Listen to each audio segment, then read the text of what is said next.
Hi guys, this is Yolanda from writingwithpurpose.world. I'm coming today to talk about the rapture.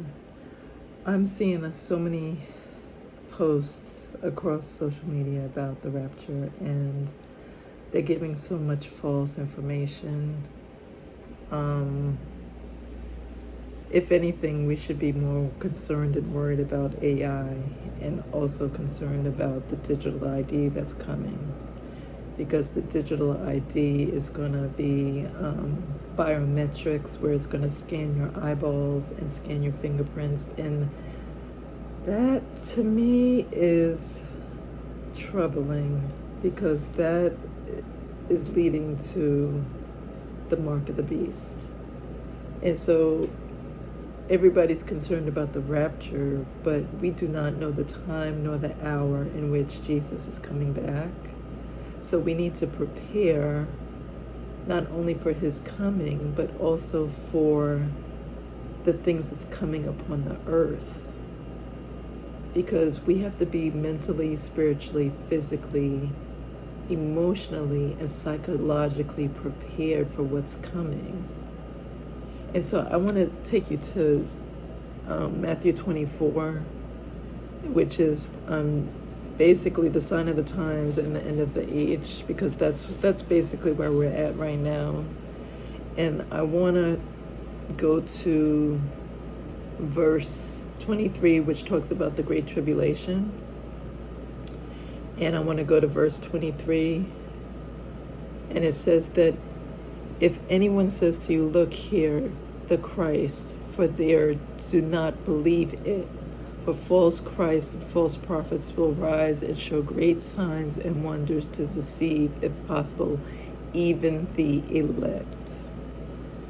We have to be careful about what we're listening to, and really, social media has gotten out of hand with all this stuff. So we have to really prepare our hearts and our minds and look towards the Lord in all things. And the other verse I wanted to read is, this also shows the coming of the Lord in verse 27. For as the lightning comes from the east and flashes to the west, so also will the coming of the Son of Man be. Do you realize that when Jesus comes back, it's going to be like a thief in the night? You will not even know when he's coming. So everybody that's predicting all the, like, these specific dates and these specific times, you will not know when he's coming. He's coming like a thief in the night. It's in the twinkling of an eye. So it says to look up, for your redemption draws nigh. You need to be looking up and being prepared for you look for the signs of his coming, but at the same time be prepared. If we go to verse 36, which is the subtitle is "No one knows the day or hour." Verse 36, but of that day and hour no one knows, not even the angels of heaven, but my Father only. But as the days of Noah were, so also will the coming of the Son of Man be. For as in the days before the flood, they were eating and drinking, marrying and giving in marriage, until the day that Noah entered into the ark. And he did not know, and did not know until the flood came and took them all away.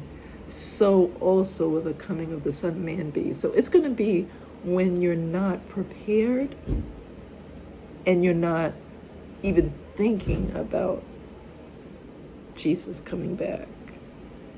He's going to come like a thief in the night. Then verse 40, then 2 men will be in the field, one will be taken and the other left.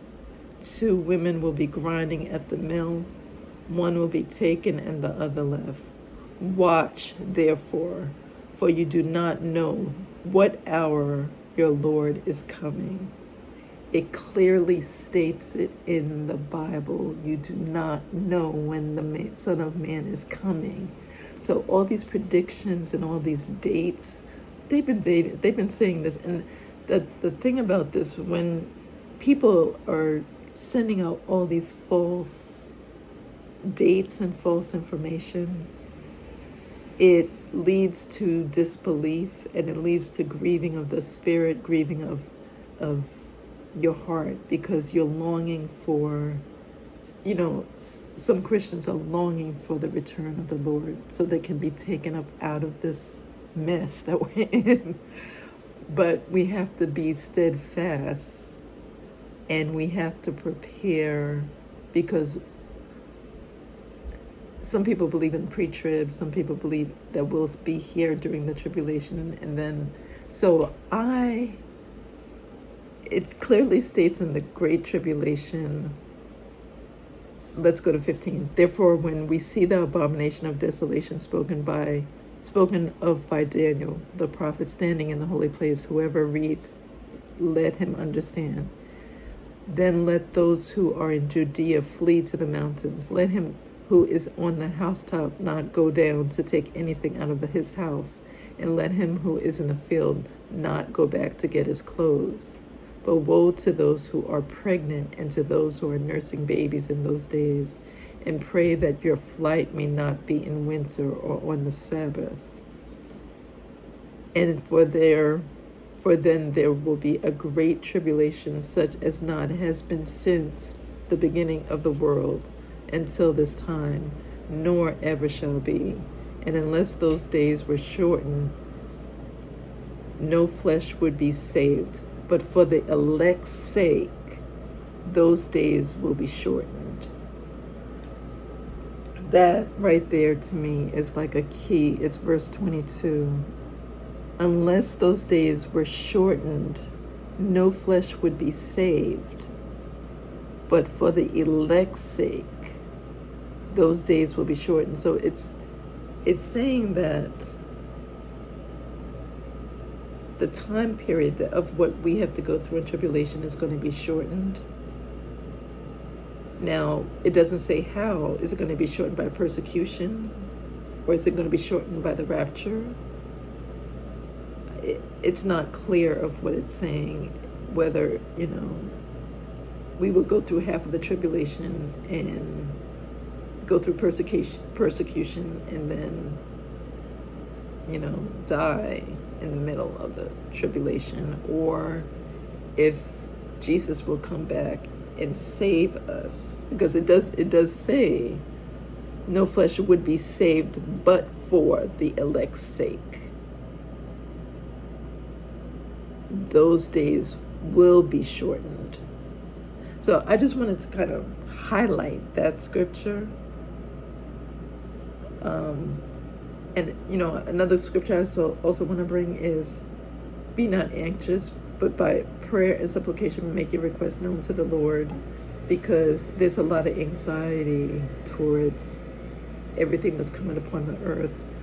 I'm personally more concerned about this ChatGPT, artificial intelligence, humanoids, like human robots. I'm concerned about them putting the the scanning devices in the airports for eye scanning. And I'm also concerned about this digital ID. That's more concerning to me than the rapture right now. So keep your focus. Keep your focus on the Lord, and keep your focus on the things that, don't be swayed to everything that's going on. Really keep your focus on what they're doing behind the scenes, because there's also a lot of distractions to keep you off track and to keep your mind going in a lot of different places. And social media is good for that, because you start scrolling and you bounce from one video to another to another to another. Before you know it, your time is gone. So I just want to leave you with this message, and hope you're having a blessed day, blessed week, and we will see you in the next one. Take care and God bless.